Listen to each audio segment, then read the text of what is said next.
everyone, welcome back to our YouTube channel. This is English classes by Preeti ma'am. Hope you all are fine and doing well. आज हम सीखने वाले हैं 15 common mistakes जो हम अक्सर करते हैं, लेकिन इस क्लास के बाद ये मिस्टेक हम कभी नहीं करेंगे. Let's get started without any delay और वेस्टिंग टाइम. फर्स्ट सेंटेंस हम देखते हैं. She don't know. Is it right और wrong? This is wrong sentence. We can correct this. हम करेक्ट कर सकते हैं इसको. कैसे? हाउ? देखते हैं.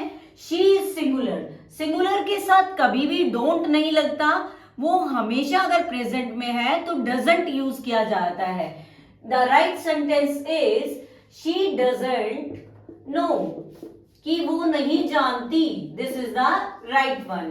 कम to the next sentence. I am understand. I am understand. मुझे समझ आया. ठीक है, या मैंने समझा. तो हम क्या बोलेंगे? I understand. This sentence is also wrong. We can say instead of this sentence, I understand. This is right one. I understand. Come to the next sentence. He go to office daily. अभी हमने बात की थी. If the subject is singular, then it will take only does, not do. Do हम plural के साथ लगाते हैं, तो mistake हो गई यहाँ. This sentence is totally wrong. We can say instead of this sentence, he goes to office daily. And this is present tense. It always shows the daily routine. Come to the next sentence. I didn't went there. I didn't went there. मैं वहां नहीं गया. Didn't. Do not, does not और did not तीनों के साथ first form of the verb लगेगी, ना कि went. Went is the second form. और this sentence is totally wrong. We can say, we can use I didn't go there. We can say I didn't go there. This one is the right one. Come to the next sentence. Where you went. When we are asking someone where you went, तुम कहाँ गए थे? ठीक है, तो we never use like this. अगर हमें question बनाना है तो हमें हेल्पिंग वर्ब की जरूरत है. अगर हम पास्ट में बात कर रहे हैं तो हमें हेल्पिंग वर्ब डिड की जरूरत होती है. तो हम क्वेश्चन करते हैं. क्वेश्चन वर्ड के, this is wrong one. Question word के बाद वेयर डिड यू, और डिड के साथ मैंने अभी बताया first form of the verb we use. Where did you go. This is the right one. The question is now where did you go. ये question बोलते हुए हम मिस्टेक करते हैं या लिखते हुए ऐसी मिस्टेक करते हैं. हमें लगता है कि हम ऐसे यूज कर रहे हैं तो ये सही है, but it is totally wrong. अगर हम ग्रामेटिकल देखेंगे तो ये रॉन्ग है. तो हमें आज की वीडियो के बाद ये समझ आ जाना चाहिए कि भाई ये सेंटेंस कैसे लिखा जाता है, कौन सी वर्ब किसके साथ यूज होती है. नेक्स्ट देखते हैं. See the next sentence. I am interested to music. I am interested to music नहीं होता. I am interested in music. To is the wrong one. तो ये हमारा रॉन्ग सेंटेंस है. Instead of this sentence we can say I am interested in music. We can say I am interested in music. This is right one. Next sentence. She is elder than me. आपको लगेगा बिल्कुल सही sentence है कि वो मुझसे बड़ी है. ठीक है ना. देन कंपैरिजन के लिए लगता है सही बात है. लेकिन अगर हम फैमिली मेंबर की बात नहीं कर रहे हैं, कोई बड़ा है हमसे, तो हम उसके लिए ओल्डर यूज करेंगे, ना कि एल्डर. अगर हमारा कोई सिबलिंग है, हमारी फैमिली में है, तब हम एल्डर यूज करेंगे. ठीक है. This is the wrong one. We can say she is older than me. She is older than me. This one is the right one. See the next sentence. He told me that he will come yesterday. ठीक है, आपको सही लगेगा उसने मुझे बताया कि वो कल आएगी. ठीक है, लेकिन एक बात तो गलत होगी. yesterday पिछला दिन है, पास्ट है, तो पास्ट के लिए हम will तो यूज करते ही नहीं, फ्यूचर हो जाएगा. इस सेंटेंस को हम कैसे लिखेंगे? This is totally wrong. पूरी तरह से गलत है. इसका सही जो सेंटेंस रहेगा, he said me that he would come yesterday. क्योंकि पास्ट के लिए will नहीं लगेगा, would लगेगा. This one is the right one. Next देखते हैं. I M living here since 5 years, since 5 year। अगर आपको कहीं भी सिंस और फोर दिखाई दे जाए तो उसकी वर्ब तो कौन सी होती है, या तो present perfect continuous, past perfect continuous या future perfect continuous. If hint is not given of the past and future, you will use present perfect continuous. अब I am living here is totally wrong, and the right one is I have been living. I have been living here since 5 years. This one is the right one. Come to the next sentence.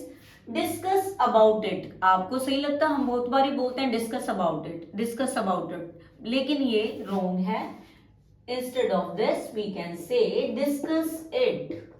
हम सिर्फ बोलेंगे discuss it, कि इसको discuss करो, ना कि ये discuss about it, कि इसके बारे में डिस्कस करो, डिस्कस इट। ठीक है, तो 10 sentence we have done, we have 5 more for you. If अगर आपने चैनल को सब्सक्राइब नहीं किया है तो चैनल को जल्दी से सब्सक्राइब कर दीजिए, अपने फ्रेंड्स के साथ वीडियो शेयर कीजिएगा और वीडियो को लाइक जरूर कर दीजिएगा। अभी हमारे पास 5 सेंटेंस बाकी हैं। देख लेते हैं next sentence. He explain me the problem. देखो आपको पढ़ते हुए कोई मिस्टेक नहीं लग रही होगी। He explain me the problem, but there is mistake. ठीक है, अब उसको कैसे ठीक करना है? I am writing the correct sentence. He explained the problem to me. To me. This one is the right one. He explained the problem to me. हम इस सेंटेंस को ऐसे यूज करेंगे। सीधा next sentence, the informations are useful। आपको बिल्कुल सही लगेगा, मुझे भी लग रहा है, लेकिन है नहीं ये सही। इंफॉर्मेशंस नहीं होता, प्लूरल कभी नहीं होता information. A piece of information हो सकता है, अ पीस ऑफ इंफॉर्मेशन, लेकिन इंफॉर्मेशन कभी नहीं होता। और आर इसके साथ कभी भी प्लूरल नहीं जाता। This is wrong and the right one is the information is useful. This one is the right one. ठीक है, ये राइट है हमारा। I prefer tea than coffee. आप कहोगे ठीक है, बिल्कुल ही ठीक है, क्योंकि कंपैरिजन किया है टी और कॉफी का, कि मैं टी को प्रेफर करता हूं। लेकिन जहां भी प्रेफर वर्ड आ जाए, सुपीरियर वर्ड आ जाए, सीनियर आ जाए, जूनियर आ जाए, तो आप टू प्रेपोजिशन का यूज करोगे, देन का यूज नहीं किया जाएगा। This is wrong. We can say I prefer tea to coffee. इस तरह के सेंटेंसेस ऐसे लिखे जाएंगे। This is the right one. Next देख लेते हैं। I am waiting you. I am waiting you, मैं आपका इंतजार कर रहा हूं। I am waiting for you, not I am waiting you. This is the wrong one and the right one is I am waiting for you. This is the correct one. ठीक है, ये हमारा बिल्कुल सही है। लास्ट सेंटेंस देख लेते हैं आज का। Please explain me again. हम बोल देते हैं ना प्लीज एक्सप्लेन मी अगेन, लेकिन वो सही नहीं होता है। हम उसको कैसे सही कर सकते हैं? Let's see. This is the wrong. Please explain it to me again. Please explain it to me again. हम इट टू लगाएंगे, ठीक है ना, इस चीज को दोबारा से एक्सप्लेन करो। Please explain it to me again. This one is the right one. We have done near about 15 sentences today. जो आज हमने 15 कॉमन मिस्टेक्स किए हैं, मैं आपसे उम्मीद करती हूं आप ऐसी मिस्टेक इस वीडियो को देखने के बाद बिल्कुल भी नहीं करेंगे। आपको अगर चैनल पसंद आया है, आपको वीडियोस पसंद आई हैं, तो चैनल को सब्सक्राइब करना मत भूलना, वीडियो को लाइक और शेयर करना मत भूलना। और अगर आपको कोई सेंटेंस अच्छा लगा हो तो आप उस सेंटेंस को कमेंट सेक्शन में अपने नाम के साथ ड्रॉप कर सकते हैं। और आपको कोई क्वेरी है, कुछ पूछना है, यू कैन मोस्ट वेलकम। तो आप अपना कमेंट सेक्शन में मेंशन कर सकते हैं। तब तक के लिए good bye, take care, see you soon in the next video. Keep learning, keep growing, keep practising.